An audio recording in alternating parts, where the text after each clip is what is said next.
I come down to LA. I come to LA, I'm hustling at the time, doing my thing, I got a couple dollars, right? I go broke in 90 days. That's what I go. That's the name of the biopic. The 90-day challenge. I go broke in 90 days Next because EP. I'm thinking I gotta buy the DJs drinks and do all these different things and buy the tables in the club. So I'm just blowing it. But I'm not realizing like I'm supposed to be spending my money on developing my craft. So I ain't went and bought no studio. I ain't went and bought no laptop. I ain't got no software. I'm just going to sessions with Chelsea every day. To the point some people just think I'm the weed man. You know what I'm saying? Like I'm just rolling up. Like they texted Chelsea like, who's this? Like, so boom. So I start making a little money, just hustling, doing my thing. So I go get me a studio. I get a studio in a rehearsal hall, right? Where they playing drums and everything. So you can hear the drums in the back of my music. So me and Chels get the studio. I meet Phonics and D Brooks. They was like the first people that kind of told me like how music was changing.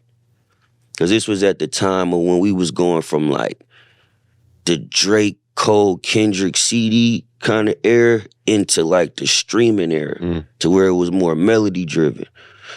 So through that, I started writing with them for a lot of different people. Then we got a meeting to go play some records at Columbia.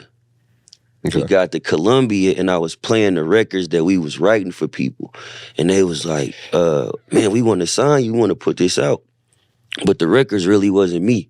It wasn't like me rapping and who I was. It was me doing what I think would work for other people. But I needed the money at the time. You know what I'm saying? Because I'm paying for this studio. I'm going broke. So they like, we going to give you $150,000. I'm like, run it. You feel me? I'm like, run it. Where do I sign? Yeah, where do I sign? Because I'm already knowing like, I'm probably only gonna put like 1 or 2 songs out and get dropped because I don't even know what I'm doing.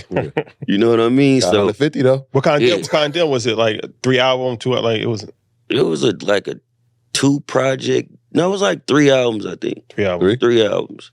3 albums. And really, honestly, that happened because of Chelsea. Because I had no buzz, nothing. Like she was the new A&R. She got hired over there, and the first person she signed was me. You know what I mean? So she brought me relationships. Yeah, shout out to Chelsea because that really kind of like helped boost like my thought process on what it is I need to do to better myself to where when I got to Atlantic, I was more prepared and kind of knew how to move. Yeah, you got to go through that to get to this. Yeah. My bad for being so long-winded. Just curious, what'd you do with the 150? Blew it? Or did you even get the wrong? How'd that work? Nah, so I learned a little bit from when I moved to LA. So don't get me wrong, I fucked off a lot of the money. I went and bought a Maserati. Like, so you got it up front, 150 up front. Yeah. Yeah. So I went and got a Maserati, just doing all kind of shit. But I invested into my studio.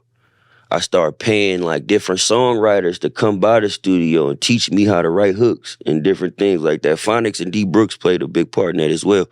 But I invested in myself getting better as an artist. And through that, by the time that deal was over with, I dropped 1 song. For that whole deal? Yeah, and it was a whole regime change, like 3 weeks after I dropped the song. And they just let you go? Let me go. And you didn't have anything, you didn't have like anything that you owed them, anything like that? Nothing. See, that's the good thing about labels. I be telling Lil Russell that, like, all the time. Like, I'll be like, that's my guy. Like, bro, you can just go get like a quick 300 right quick and just get them people what they want and get out their way. It ain't really working. Like, it ain't like the streets where it's like, you can even pay a nigga back in the streets. He gonna always remind you, remember I let you hold that 300,000, man. You owe me this. Like, it's different. It's like, it's business. Like, you know, you take what you get from them. However the business deal go is how it go. So one of the things that, all right, so from my vantage point, the major label gives you that stardom, right? It gives you like the push. It pushes you on different platforms. They play your song on the radio. They, you know, the downside to that is most of the time they own your music. They own the masters, right? It's a downside depending on how you look at it. Of them owning your masters? All right, what's your take on that? Some people can't do shit with their own masters. What's the point of owning 100% of nothing? It's Yeah, worth like, nothing. you just making $3,500 of every 90 days off your music, and you own your rights.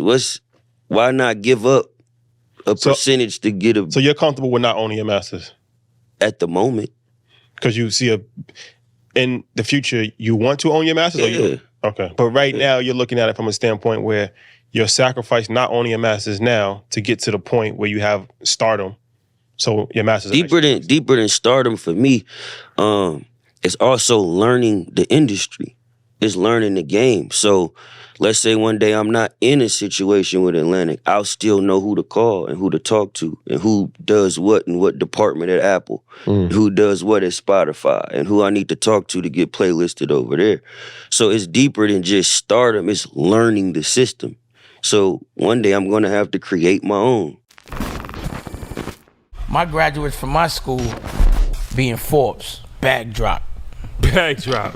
A mic drop, bag drop. Bag drop.